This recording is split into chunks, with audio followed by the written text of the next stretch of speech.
Thiruvananthapuram general ആശുപത്രിയിലെ ശസ്ത്രക്രിയാ വീഴ്ച പരിശോധിക്കാൻ വിദഗ്ധ സമിതി രൂപീകരിച്ചെന്ന് ആരോഗ്യമന്ത്രി വീണ ജോർജ്.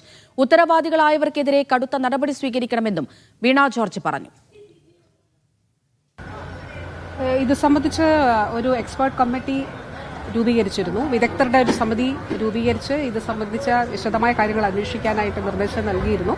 ആ കമ്മിറ്റി കാരണം 2023 മാർച്ച് മാസത്തിലാണ് ഈ സംഭവം ഉണ്ടായതെന്ന് മനസ്സിലാക്കുന്നു. അതോടൊപ്പം 2020 ഏതാനും മാസങ്ങൾക്ക് മുൻപാണ് ഇത് കണ്ടുപിടിച്ചത് എന്നുള്ളത് മനസ്സിലാക്കുന്നു. ഈ പേഷ്യന്റ് നമ്മുടെ സർക്കാർ ആശുപത്രിയിൽ ചികിത്സയിലുള്ള ഒരാളാണ്.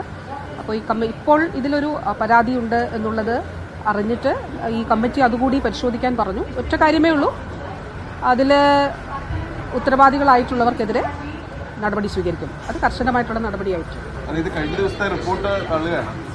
അല്ല, എനിക്ക് റിപ്പോർട്ട് കിട്ടിയിട്ടില്ല. അത് കമ്മിറ്റി കോൺസ്റ്റിറ്റ്യൂട്ട് ചെയ്തിട്ട് എക്സ്പേർട്ട് കമ്മിറ്റി അവരുടെ സിറ്റിങ്ങുകളൊക്കെ നടത്തിയിട്ടുണ്ട്. അപ്പോൾ അതിന്റെ അടിസ്ഥാനത്തിൽ ACSന് അവർ റിപ്പോർട്ട് സമർപ്പിക്കും. റിപ്പോർട്ട് അവരുടെ ഈ കമ്മിറ്റി കോൺസ്റ്റിറ്റ്യൂട്ട് ചെയ്തതിന്റെ അടിസ്ഥാനത്തിൽ അവർ നേരത്തെ തന്നെ അതിന്റെ പരിശോധനകളൊക്കെ നടത്തിയിട്ടുണ്ടെന്ന് ഞാൻ മനസ്സിലാക്കുന്നു. അപ്പോൾ സിറ്റിംഗ് അവർ നടത്തിയിട്ടുണ്ട്.